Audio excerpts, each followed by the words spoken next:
Okay, so good. But she's not doing this because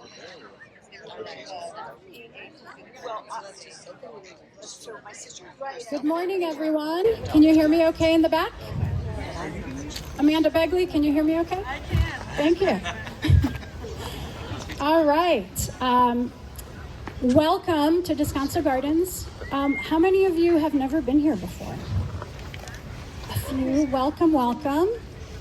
My name is Edith de Guzman. I am co-curator for the Roots of Cool exhibition, along with Jolly de Guzman, who's going to wave and say hello in his I hope people show up hat. You've shown up, so thank you. We are delighted to be hosting this event with Descanso in conjunction with the exhibition, which opened 3 weeks ago and has been receiving really good attention and really sort of resonating with people. And we're kicking today off with a panel discussion that I think will be really thought-provoking and also really fun, because we all kind of feel like we're sitting in a campfire circle right now, right? I do. So, thank you, Andy. So a little bit about today's event and Roots of Cool. So Roots of Cool is an exhibition that's on until October 12th. The tagline is a celebration of trees and shade in a warming world. We'll hear all about why shade in this panel discussion. It does run for another 2.5 months. Please encourage your friends to come if you like it. If you don't tell them anything about this show. We have not only Descanso to thank for selecting our proposal for this exhibition, but also funders including the Perenchio Foundation, Accelerate Resilience LA, who's in the house today, TreePeople, who's in the house today also, and LA County Arts and Culture. A little bit about what else is happening today. This is an event that's going to go on until 4 o'clock in the Magnolia Court, which is sort of in that direction, sort of just where you first came in. We'll have a thermal image photo booth. You can see what your heat signature is. Are you hot? Are you cool? How hot are you? And a heat scavenger hunt starting there, led by TreePeople and other volunteers here. In the main lawn behind you, we're going to have a tree adoption giveaway, and we have partnering organizations that are doing really good work around making Los Angeles cooler. In the Rose Garden Pavilion, there's, starting at 11, I believe, arts and crafts activities with the Royal Arts Collective, and we're going to have near there at 2 o'clock, if you stick around, a giant paper mache puppet parade, courtesy of One Grain of Sand Puppet Theater. So that's going to be really, really neat, 2 o'clock. with live music. And at 2:30, with live music, thank you. And at 2:30, we will, if you are still around, please join us for a curator-led tour of the exhibition, which is all over the gardens. We have secretly infiltrated Descanso, and we are in 7 different locations outdoors, as well as in the indoor spaces at the Sturt Haga Gallery and the Bodie House. It is now my pleasure to introduce Sam Bloch, author of the just published book Shade, with a tagline or a subtitle of The Promise of a Forgotten Natural Resource. We're hoping to remind you of that resource today. The book, I should say, is available at the Descanso shop, so if you don't yet have it, we encourage you to stop by on your way out. Sam Bloch is an environmental journalist, previously a staff writer at The Counter. He has written for LA Weekly, Places Journal, Slate, The New York Times, City Lab, and Landscape Architecture magazine, among others. Bloch is a graduate of the Columbia Journalism School and a former MIT Knight Science Journalism Fellow and Emerson Collective Fellow. He's based in New York City, but he used to live in one of LA's shadiest neighborhoods. He corrected me. He didn't want me to say most shaded. Shadiest neighborhoods. And he's the author of an essay excerpt that opens up our Roots of Cool exhibition catalog. Sam will ground us in the topic of shade with a short reading from his just published book, and we'll then welcome the rest of the panel, and I get the pleasure of being his mic stand.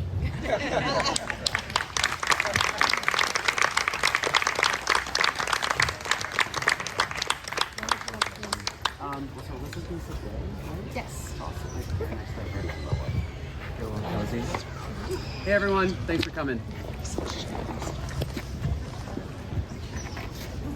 I think that'll work. Can you all hear me okay? Yeah. Great. I'm going to read for you a little bit from my introduction of the book, where I try to explain the sort of greater context about why I think shade is important and the sort of role that I hope it'll play in our cities and on the planet. The Earth is getting hotter. LA summers, and those just about everywhere else on the planet, are already 2 to 3 weeks longer than they were in the 1950s. By the end of the century, the warm season in the United States could last 6 months, and extreme temperatures could force us to spend much of it indoors. What are we going to do? Your first thought is probably a reasonable one. Stop burning the fossil fuels that release carbon dioxide and other heat-trapping gases into the atmosphere. It is the best way to stop this madness from getting any worse. But those greenhouse gases aren't going anywhere. Carbon dioxide takes 300 to 1,000 years to leave the atmosphere. Even if every single power source becomes a renewable one and we stop emitting carbon, the planet's surface won't start cooling. It will take many, many centuries to end the global greenhouse effect, perhaps no earlier than the year 3000. It is a sobering truth that cutting emissions isn't enough. We also need to begin a new life on a new Earth. And what if the key to that new life is as old as civilization itself? Shade is what public transit riders want. They deserve to wait for the bus with a basic level of comfort and dignity. Shade is what outdoor workers need. Shade is what environmentalists desire. Across the United States, a network of nonprofits have fanned out to plant trees in neighborhoods that need them most, arguing that in the climate change era, green and shady streets are necessities for everyone. And shade is what heat experts suggest. What safe drinking water and clean air were to the 20th century, shade could be to the climate change 21st. So if we're going to need more shade in the future, what's the best kind? If you answered that question in your head, your answer was probably trees, and for good reason. The human species evolved in forests, and some of our oldest myths and stories unfold in their speckled light. Hippocrates taught medicine under a plane tree, and Ovid found bittersweet beauty in the laurel's leaves. The Mesopotamian goddess Inanna slept under a miraculous poplar whose shadow never moved. The Buddha found enlightenment by meditating under a ficus tree, and Christian and Muslim heavens alike are cooled in their perpetual shade. But trees aren't the only public infrastructure that can cast shade. Around LA, on streets like Figueroa that are too cramped and paved over to support green canopies, the preferred protections aren't arboreal but artificial, like the pop-up tents of taqueros and the cheerful rainbow umbrellas of fruit vendors. In Phoenix, a desert city that struggles to nourish an urban forest, sidewalk screens, frilly metal filters, and soaring photovoltaic canopies are more common. These interventions are more impactful than you might expect. As unprecedented heat bears down, we have to find a way to transcend petty debates and see shade as a basic human right. Shade's fall from favor has paralleled and fueled the destruction of the global climate. If we reintegrate shade into our daily lives in small and big ways, the impacts could be thorough and profound. From a subtle return to a life outside, to the slowing of warming and the righting of social wrongs. We have forgotten that shade is a natural resource, and for that reason, it is neither protected nor widely cast. We don't remember what it's done for us, we don't grasp its importance, and we don't appreciate its promise for a better future. Loggers and farmers cut down forests, forcing animals to flee and land to turn fallow. Engineers ignored time-honored methods of keeping out heat. And urban planners denuded shady parks and paved neighborhoods under heat-sucking roads. But it's not too late to start talking about shade again. So let's begin. Thank you so much, John. Thank you, Edith, for not only organizing this, but being an amazing human mic stand. I found my true calling. All right, so it is now my pleasure to introduce our moderator for today, Alissa Walker, whose website and newsletter Torched trains a critical eye on the civic investments and policy decisions that Los Angeles is making in preparation for its mega event era. For over 20 years, Alissa has been writing about LA transportation, housing, urban design, public space, and environmental policy. For the past decade, she's worked as a staff writer at Gizmodo, Curbed, and New York Magazine. She's also a co-host of the local news and politics show, LA Podcast. Alissa will be our fearless moderator and will introduce the rest of our amazing panelists. Come on up, Alissa.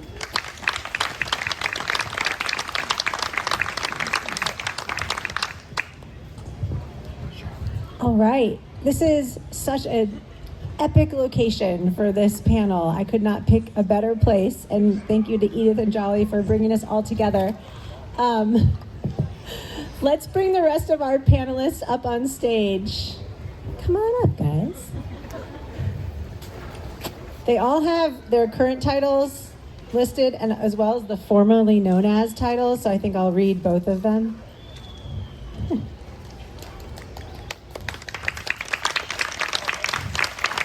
All right, first, Rachel O'Leary, formerly City Plants, now with CalFire. Rita Kampalath, LA County Chief Sustainability Office, formerly Heal the Bay. And Andy Lipkis, Accelerate Resilience LA, formerly TreePeople. So welcome to everyone. I'm going to start with our policy. Well, you guys are both you're both elected, not elected. You're both officials who are working on the policy. But I'm going to start with where we are now is LA County and talk with Rita. If you haven't looked at what LA County is doing around heat and trees and sustainability, it is some of the most impressive work being done in the entire country. So I wanted to hear about your role and how you have gotten really this laser focus on the heat issues that we're going to talk about today. Yeah, well, thank you for that. I think this is on, right? Okay. Once again, I'm with the Chief Sustainability Office for LA County, and our office is focused on policy, as you mentioned, and we were created back in 2016, so relatively recently, but really the goal was to try to create that comprehensive vision for what a sustainable and resilient Los Angeles is, right? And so part of that is that if we create a vision and a goal, we can all sort of work towards it. So we put out our first plan, the Our County Plan, back in 2019. Shout out that we are revising it, and the revision is now just this week available for review.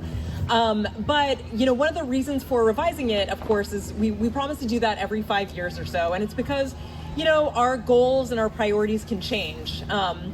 Resilience was always a part of the plan. It was part of the 2019 plan. But I think in particular, over the past few years, we've all just seen how climate is really impacting us on a day-to-day basis, and everybody is just seeing it in their daily lives. And I think heat in particular is kind of, the leading climate impact that people see and experience on a regular basis. So unsurprisingly, our Board of Supervisors has gotten, a lot more concerned with that, and they asked us to create what we're calling a climate resilience initiative or strategy, which is part of the plan now. But as part of this revision of the plan, you'll see a lot more actions that are really targeted towards addressing climate resilience. But again, we're not just doing it in the plan, as you mentioned, and we appreciate that. Heat has just become, over the past few years, much more of a focus. So one of the key things that we're doing also right now is creating a countywide heat action plan. If you go to the back of some of the tables, parts of my team are out there sharing information about the heat action plan. That's also going to be available for review in September, so please look out for that. But that is really going to be a countywide approach to how we address heat and create more resilient communities. It deals with outdoor environments, indoor environments, and then also emergency preparedness. So it really looks at how we address these issues in a really comprehensive way. And and I think everybody probably remembers when, I feel like a few years ago, we maybe started to fully understand the challenges of heat. I mean, yes, of course, we've known it's been a problem, but it became very critical also to notice that my neighborhood does not look like this. There is no place I can go in my neighborhood to have this kind of experience. And that is where Sam comes in. Who remembers reading his essay in 2019, which I think kind of jolted the elected officials, I think, into action in many ways, but also gave us a new way to think about how shade is distributed and how it is, like what you just mentioned, like this is the key resource for our era. And please go buy his book. I was very happy to get an advance copy. It was very exciting. It's available at the gift shop. Please go on your way out. But why did shade come to you as this topic of this essay, of this, and then of this book? Yeah, thank you, Alissa, for that superlative gassing up there of my work. So I think for me, my sort of, mask off moment or illuminating moment, maybe for shade, really had to do with sort of inequality in urban design. Like as Edith alluded to, I lived in a very shady neighborhood, Mount Washington, which has some of the highest tree cover in the city. That's right, we've got some Mount Washington people in the house here. But as soon as I left my neighborhood and I would go down to work, and I would, sort of, as I mentioned in the reading, drive down Figueroa Street in particular, I just felt like I was in a completely different environment. There were no trees around, not even other sort of like, man-made shade, like awnings, anything to protect people from the sun, no bus shelters.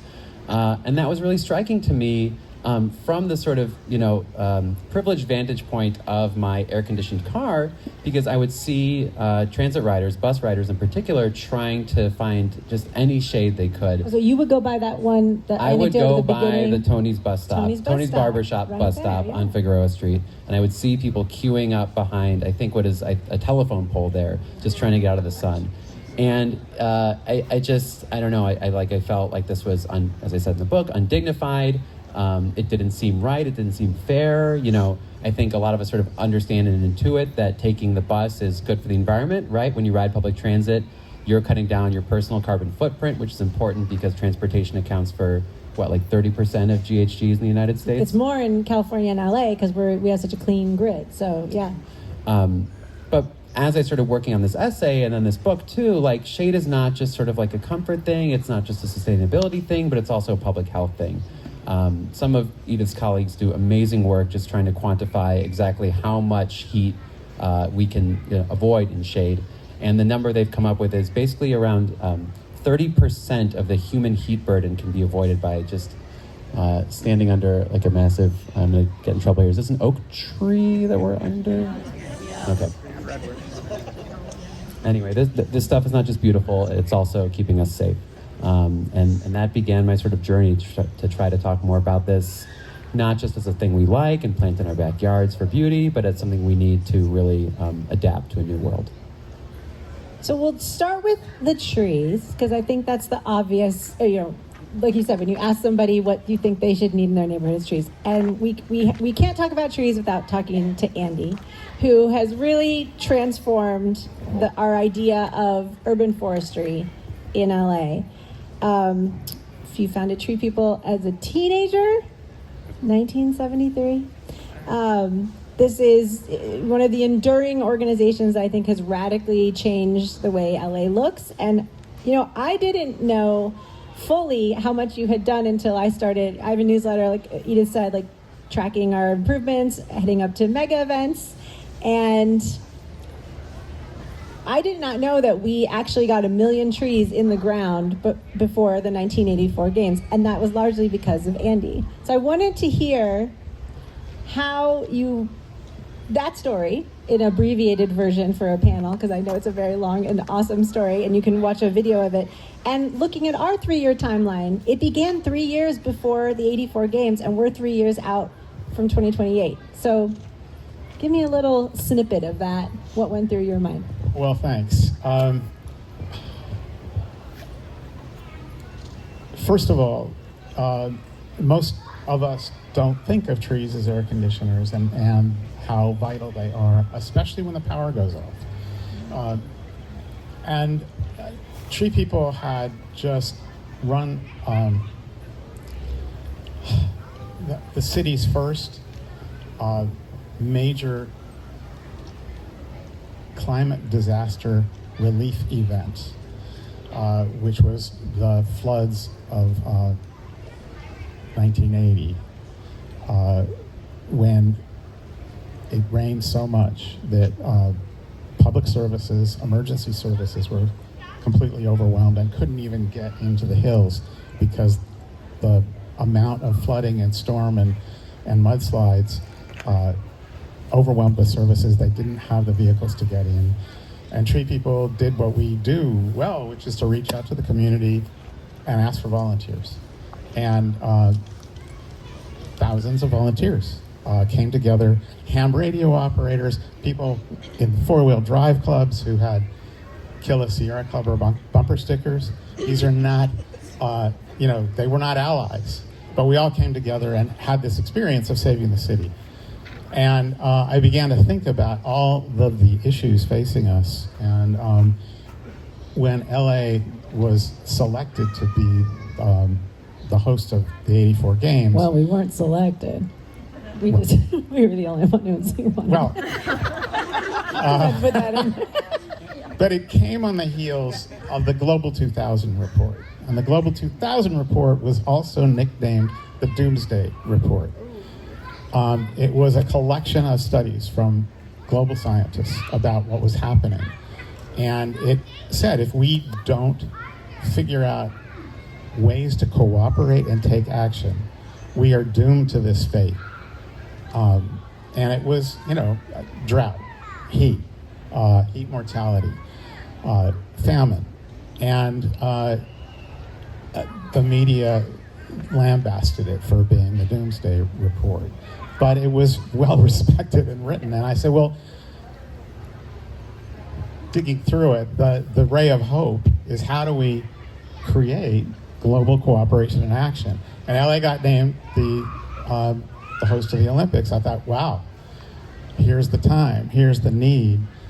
This city also, right when that happened, the city planning department happened to give me a call after the flood disaster and saying, our air quality management plan calls for the planting of 1 million trees. And we don't have the money to do it. And it's going to cost at least $200 million to plant, $200 million to take care of it. We thought maybe your volunteers from the floods could help. And I Sounds said, familiar. yeah, exactly. I said, we'll take it on. And we created a campaign, public campaign, to reach out to the people of LA, to invite them to participate in planting the 1 million trees. We didn't have good science on species, on any of that, and we just started reaching out. And it happened in all kinds of ways, but we basically wanted everyone to write down a card and on a card mail it to us or whatever to verify that their tree was planted. We couldn't fund it all by any means.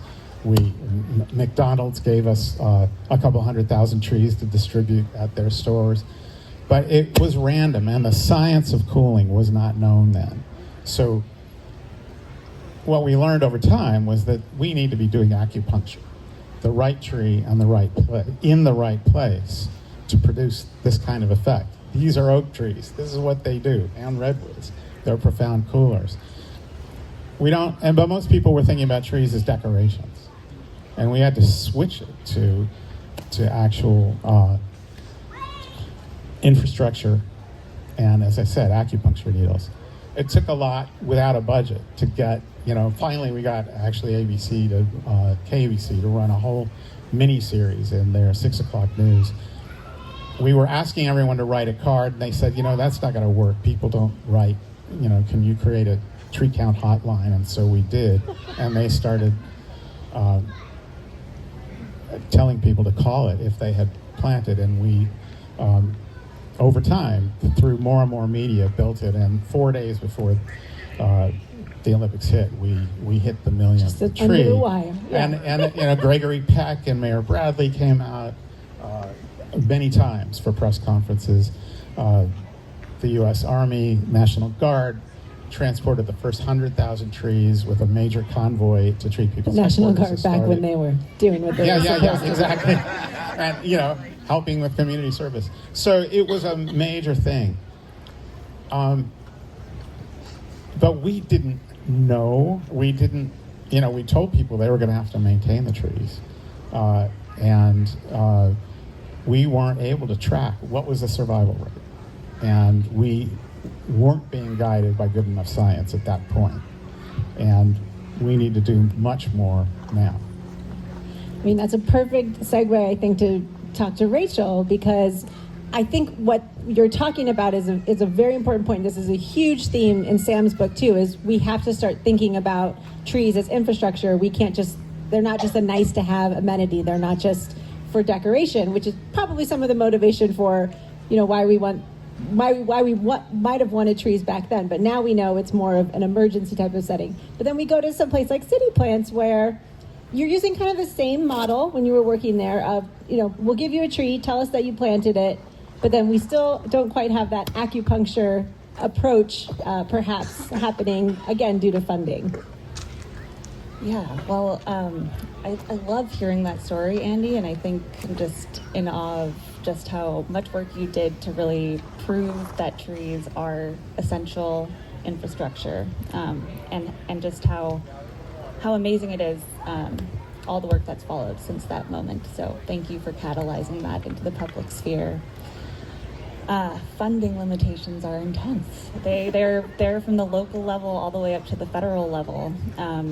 And one of the things that I think about, and I appreciate Sam bringing up the reality of public design being just inequitable from the jump.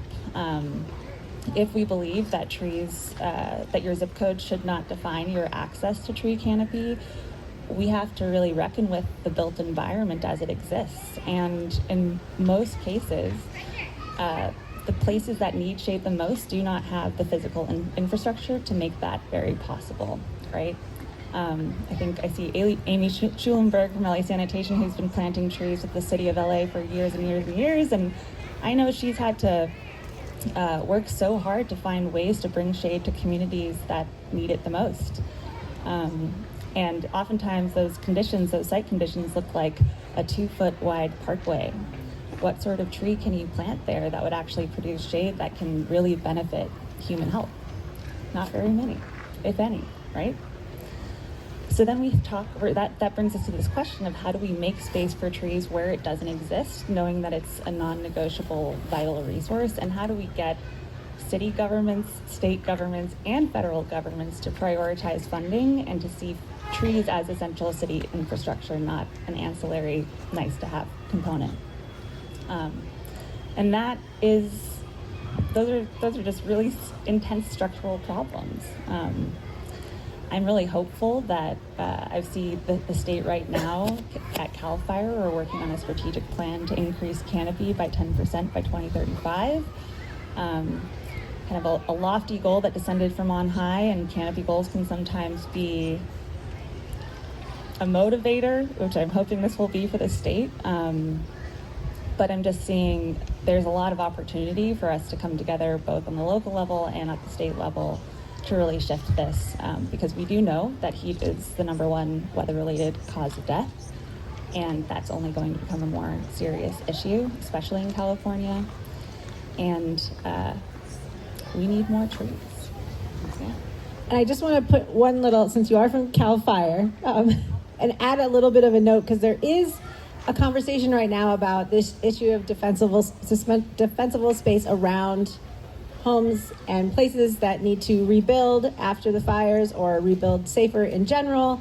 And I just want to put a little pin in that and have maybe you address the fact that what I'm seeing is a lot of people clearing their properties entirely and dropping down gravel and saying we can't reforest this area, it's very dangerous.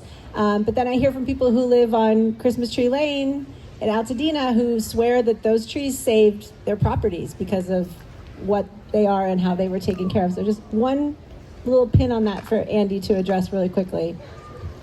Yeah, native trees like these oaks that are from this ecosystem are fire adapted. And it is really important to not be thinking of trees as decorations, but as ecosystem life support. One example, I was the keynote speaker at the UCLA Economic Forecast 2 years ago, and this woman came up to me on the stage just before we started and said, I came here because I needed to thank you. I said, well, yeah, you're welcome, but why? She said, 20 years ago, you gave me a couple boxes of oak seedlings. I live in Malibu. I planted them, as you said, above my house in the canyon, to the sides and below. The Woolsey fire came through. The fire blew down like a blowtorch, came to her trees and went around her house. Went down the canyon, came back up, went around her house. Her house was the only home and structure to survive in that canyon, in the fire. Why? Oaks tend not to ignite. They take much more energy to ignite than the fire has. When they are densely planted, it's creating fire safety. But there's a lot of science behind it. This is acupuncture. It can't be random decoration. We need to provide that science. When we do that, we've got flood protection. We actually have water capture. We have all the sorts of things that trees and forests do, and we need to listen to them and use the science to apply it. That's what we're here for. And it's possible, and with my new organization, ARLA, Accelerate Resilience LA, we're creating the tools for a living infrastructure. That's what we're talking about, living infrastructure, to help us survive. We're creating the tools that any family or neighborhood can gather and look at the ability to shade, fire protect, cool, harvest rainwater, all the things we need to be doing, because government's not going to do it. They can't afford to do it. And the paradigm has really shifted in this extreme climate. We are all participants. We can't just sit here and be victims. And we have the wisdom and the capability. Yes, and talking about it in this context, talking about shade, it's actually not even been that hot here this summer, so really bad timing for your book to come out, Sam.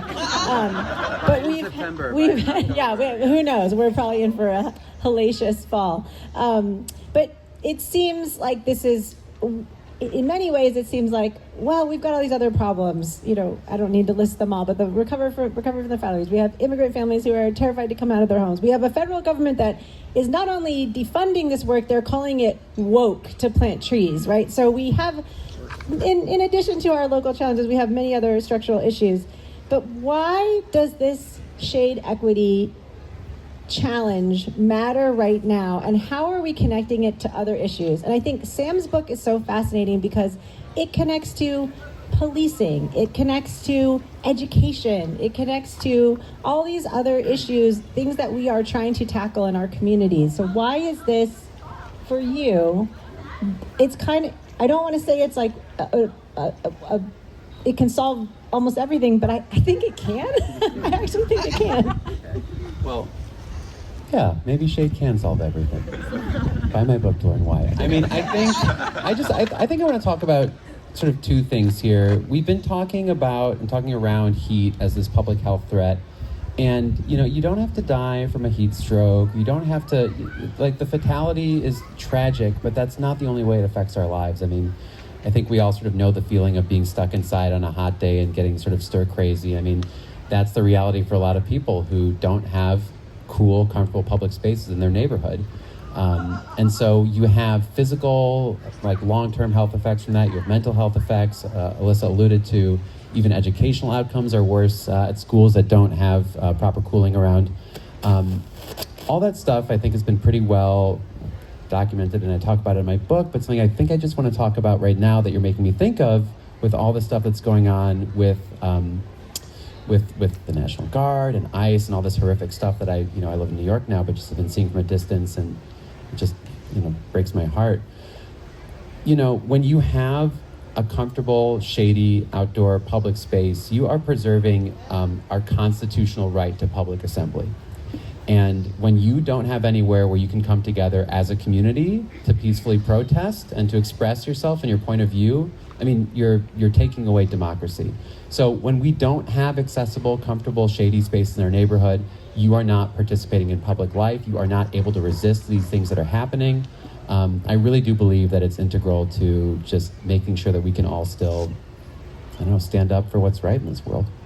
Rita, for you, looking at the county, I mean, again, the funding issues are dire, and from local and all the way up to federal perspective. How are you seeing that ability to kind of use this resource, this natural resource, quickly, I guess, to deploy or maybe fill in other gaps of the inequities that we're going to be facing? Yeah, that's a great question. I mean, I think an important point, so government is going to do something, but we're not going to do everything. But I mean, like you said, I think one of the great things when we talk about infrastructure, a lot of our infrastructure investments compared to trees are quite expensive, right? But this is something that everybody can contribute to. Another panelist from the sky. But everybody can contribute to shade, right, and canopy. And there are a lot of things that we need to do as government. We haven't yet talked about the fact that we're partnering also with Arlon, a depaving tool, to try to identify spaces where we can actually remove pavement to create more opportunity sites. But yeah, the funding issues are real. And I think, that's a call for all of us to kind of contribute and take care of our own trees, but also to be more creative and potentially even look for new funding sources. And part of that is, recognizing all of these many benefits, right? It's not just decorative, but it can create all these other benefits for us. I'll say, not to, be another downer, but one of the challenges with funding is for the county, a lot of our trees are funded by the gas tax from the state. And so we have this wonderful thing where the gas tax is reducing because we're switching to electric vehicles, but now that funding resource is going down as a result.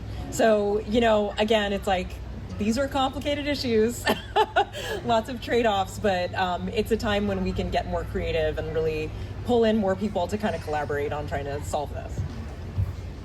We'll go to questions in a minute. I'll have the rest of you answer the questions. So Andy, a good bridge to you there. Like, what is, a depaving? Yes, that's almost as equally as important as everything else we've been talking about. Things like engineered shade, stuff we can talk about. There's a great organization called Shade LA. You should really check it out. That is going to be doing what I like to call mutual aid for shade, just figuring out how you can add shade on every block.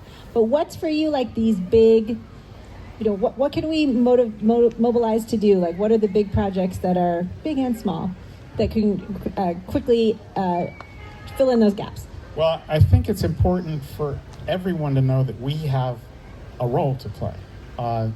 There's millions of us living in LA. There's 10 million people in LA County. We're the largest county in the country. 1 out of every 33 people in America lives right here. But we're not invited really to see our power, to take action. That saying from Tiny Acorns, Big Oaks Grow. So we often don't look at these and think,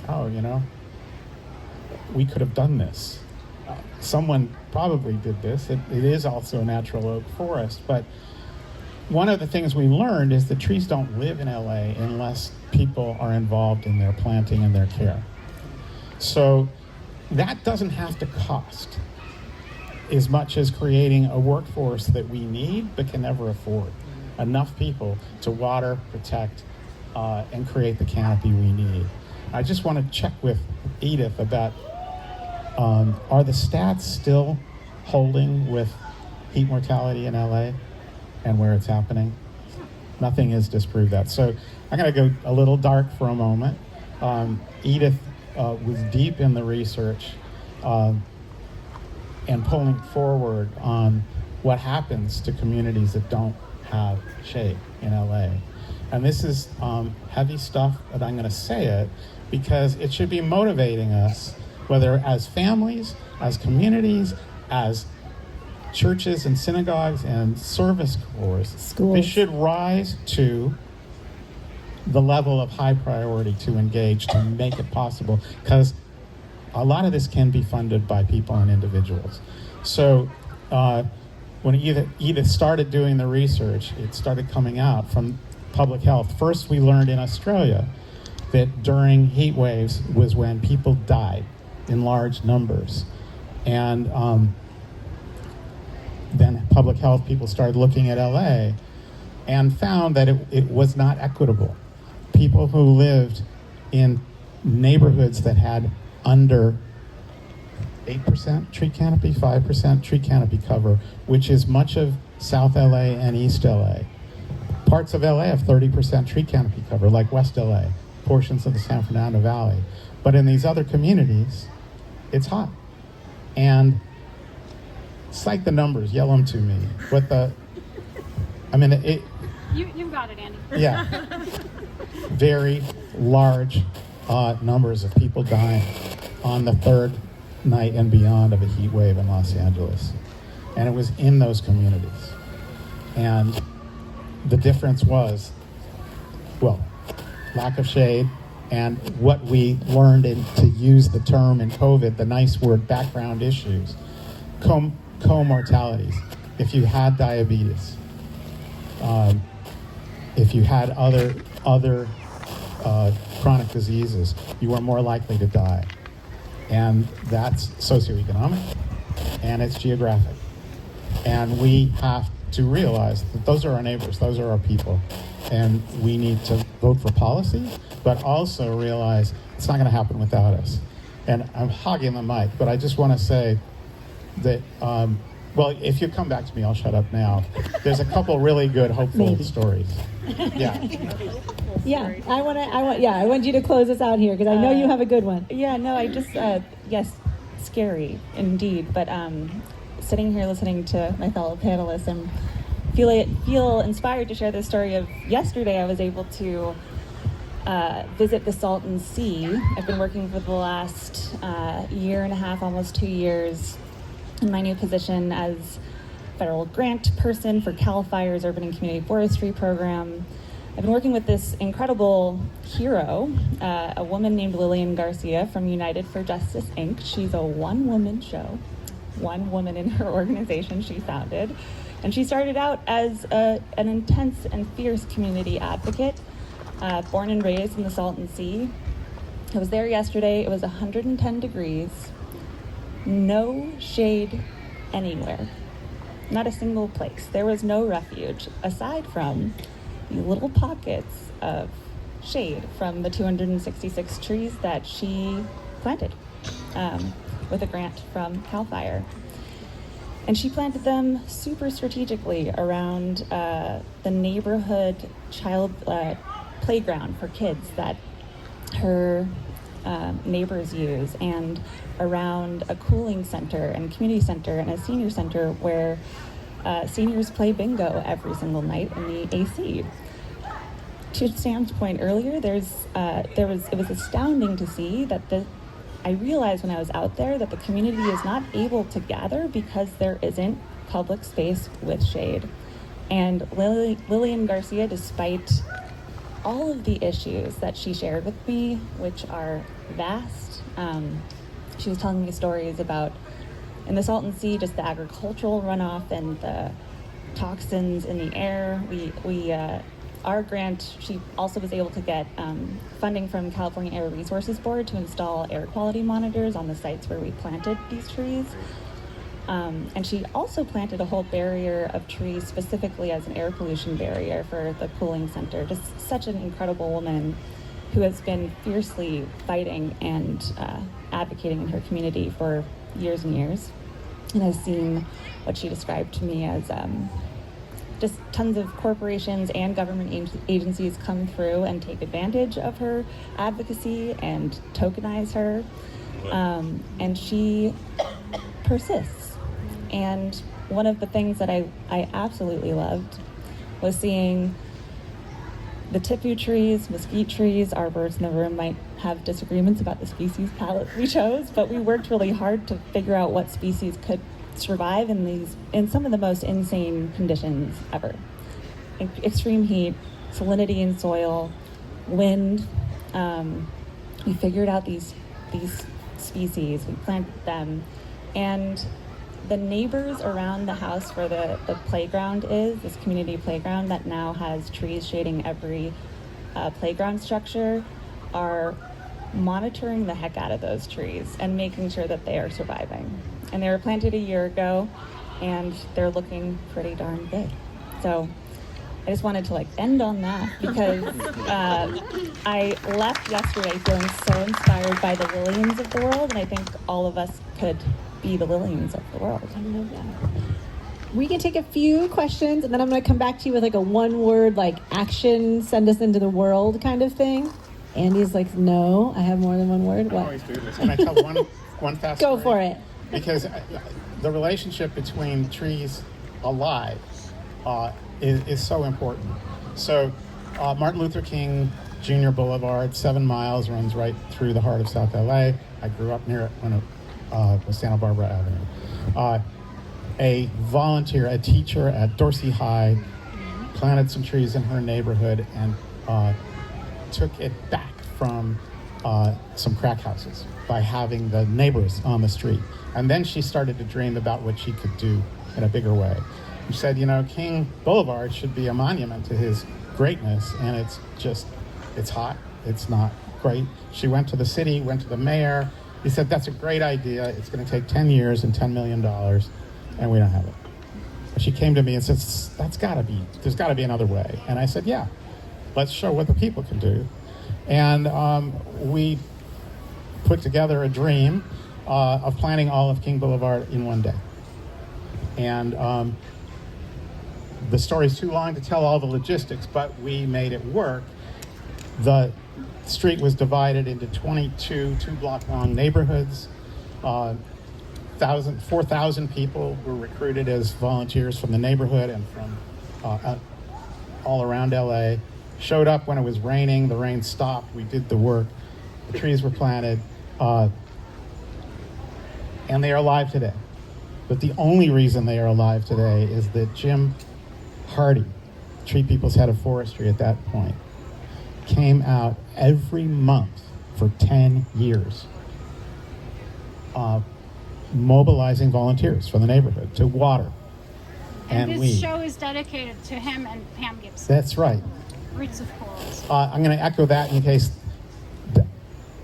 this show is dedicated to Jim Hardy and Pam, another TreePeople staff member who passed, who was a huge hero in caring for trees in the San Fernando Valley. But 10 years, every month, having volunteers come out and water and care for the trees. The amazing thing is you can now see a green line from space or from Google Maps down King Boulevard. It wasn't because of the city, it was because people showed up. And that's what is within reach for all of us. That's the superpower, us choosing. And I just want to leave you empowered and inspired by that notion, your dream, and holding hands. I love doing it in one day because that makes you really get the whole, you get the impact. Questions? Can I get Yeah. a mic and I'll... Okay, Edith will raise your hand and Edith will bring a mic to you. There's some people back there. So we're going to do questions, and we are among writers here who will remind you that a question is an inquisitive sentence that ends with a question mark. It is not a series of sentences that end in periods or have ellipses in them. So please, first question. Yeah, thanks. I'm curious, on the Salt and Sea project, who did you end up planting? Who did we? Yeah, who did you plant? What were the species that you planted? Oh, yeah. So mesquites and tipu trees, and I think those were mostly the two. The community center, where the senior center was, and the cooling center, they really wanted some sort of fruit tree. So we actually tried out pineapple guavas, and those are struggling a little bit. But tipu trees can take a beating, it turns out. Heat and crazy, I'm talking one of the sites had clay soil conditions and the other had it was complete sandy soil, and they're doing really, really well. And the mesquites seem to be thriving even more than the tipu trees. Yeah. We're going to take another question here. Chanel, can you turn up the volume a little bit? It's a little hard to hear back here, actually. Thank you. I was wondering if you all know whether the Bureau of Street Services in Los Angeles is still planting trees. I have a specific reason that I'm asking that. Do you know? The reason I ask is Tell me why you want to know. when I Who wants to know? We've got the, I'm not going to, well. Yeah, I mean, there's city- people here from the city who the, can answer that question. Yeah, the city forest officer, Rachel Mallard, here in the audience, so she could probably answer Yes. that question. I do know that the that City Plants was at one point planting a majority of the street trees. The City Plants partners, LA Conservation Corps, Northeast Trees, KYCC, all the awesome nonprofits. There are so many that are doing this work. I think they're still planting, right, Rachel? When I lived in Venice, when I had a house there, I made a specific request for my street, Marco Place in Venice, to have street trees planted on the parkways, you know, between the curb and the sidewalk. And, We're going back to the, it does have to be an inquisitive statement, please. Can that still be done? Can a person place a request to the City of Los Angeles Bureau of Street Services and ask for a specific street to be planted with trees? Because that did happen. But this was I hope. I can tell you what happened in my neighborhood, maybe, if that's instructive. Yeah. Just to put it in, like City Plants was, City Plants Partners, there are so many different organizations. When I was the executive director of that organization, I had a staff of 3. And we did the best we could with what we had to get trees to every Angelino who asked for them. But yeah, I think fund either, to Andy's point, let's just get more funding for trees either at the city or pay the nonprofits that are doing that work and have been doing it to keep doing it and to do it better. And we have organizations who are tabling here who can actually connect you with those types of resources to green your neighborhood. We have a question over here. And I'll tell you what happened on our street, in our neighborhood. KYCC got money from the state to plant street trees, so it wasn't necessarily the city doing it, but it was a grant coming from the state. And they knocked on everyone's doors on my street and the street over. We have mostly palm trees. A lot of people said no. A lot of people also don't own their property, so they were renters. So they had no way of contacting the property owner. So yes, something needs to change dramatically, but we did get like 12 new cute baby trees, and I think they're all still alive. So. Hi guys, thanks for doing this today. This is addressing sort of our government a little more. You guys talk about the county, the state, and the policies that you guys want to change, but all 3 agencies have been responsible for mass removals of trees, often to accommodate large developments. So what policies are you bringing to the table that penalize developers for destroying trees? I think the current fine is $500. I'm thinking $500K would be a way to fund these problems and make them go away. Land use policy needs to be addressed immediately, or this isn't going to work. The money can be supplemented and codified by land use policy if integrated. It's 140 degrees on the sidewalks of Skid Row in downtown LA. That's the area that I advocate for, and there's 0 canopy there. I think we see a little bit of canopy over Resident, where they planted a bunch of trees, and so there's a beautiful canopy over a building. So one of the things that I've been fighting for about 10 years is soil cells in the city. It's a really easy way to solve a problem. You make the developers pay for it. It's super simple, but our city is getting in the way of actually making that happen. So the feedback that I get constantly is, oh, it's not safe. Well, it's safe for every other country in the world that's using it successfully. So fair to say that the question then is, what can we do differently regarding developers getting in the way of additional canopy? I would ask that the sustainability group here make an effort to change policy and land use, because that is a lot of where the trees come from in urban areas. And if you guys don't change that, we're gonna be stuck. I can't plant enough trees. Any comments on that?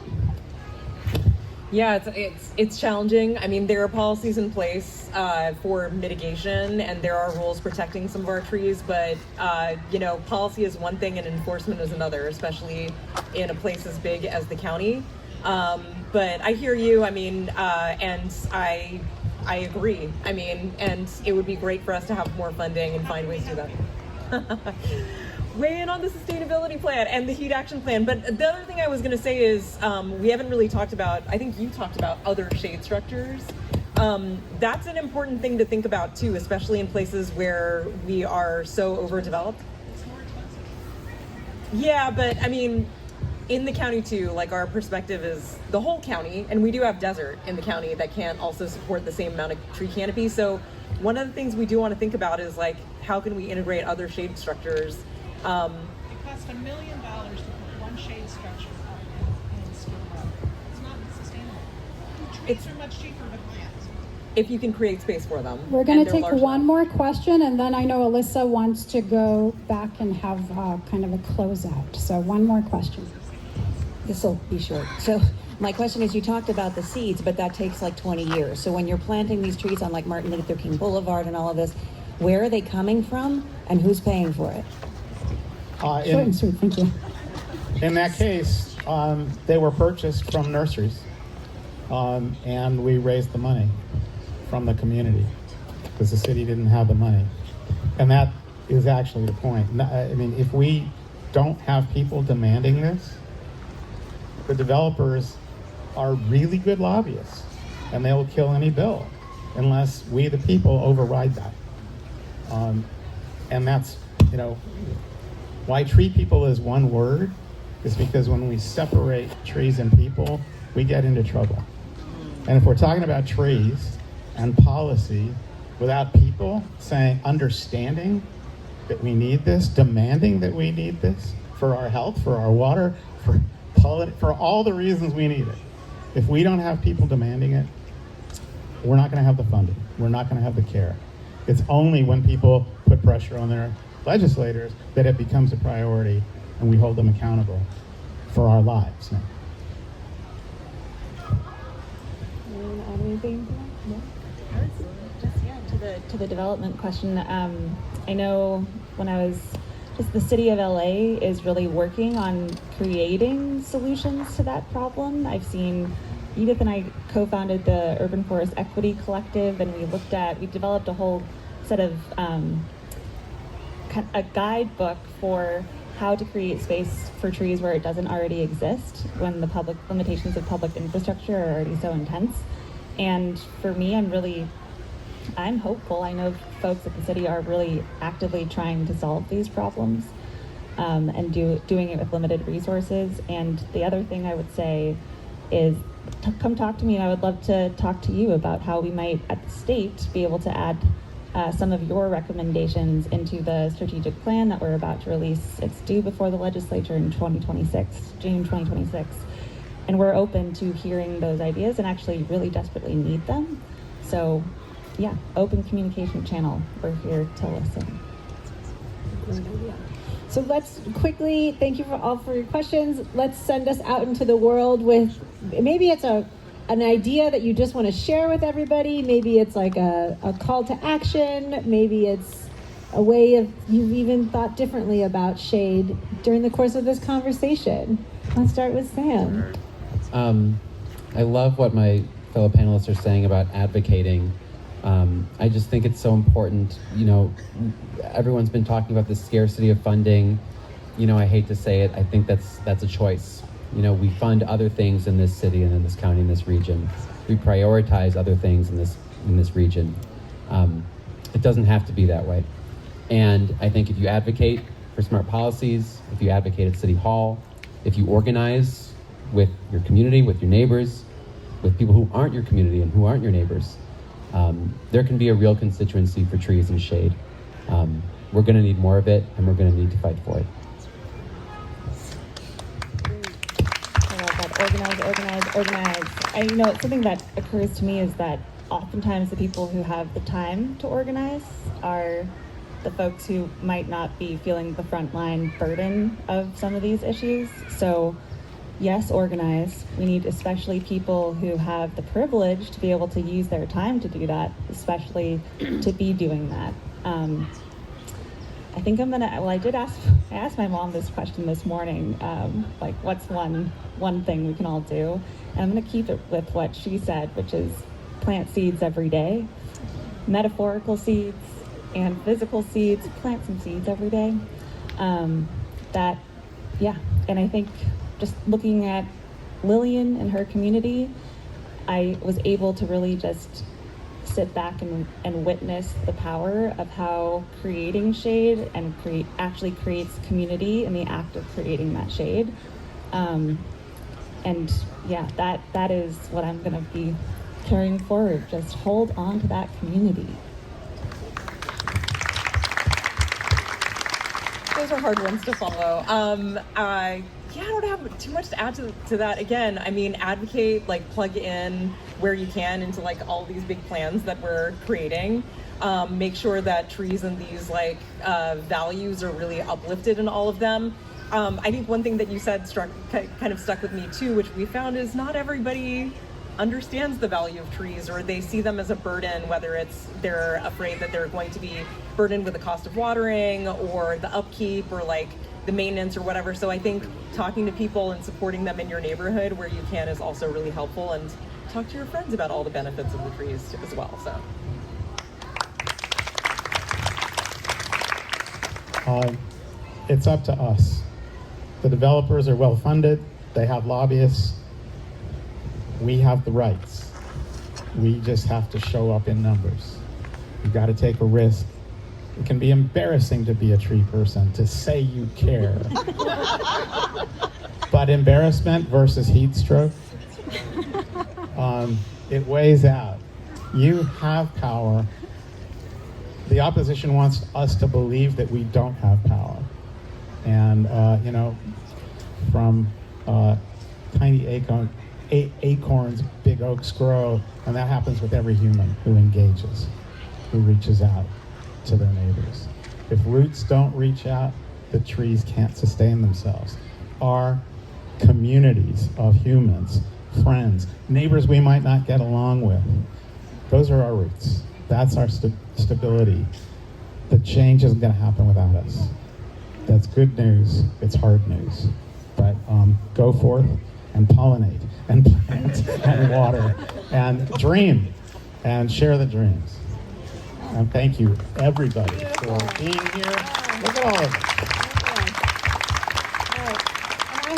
Mine is palms are not trees, and if anyone would like one of my stickers to help remind you, I have a bunch of them over here. Just got to do a little plug for, I will take them all down eventually. Thank you so much. I'm not saying we should cut down trees.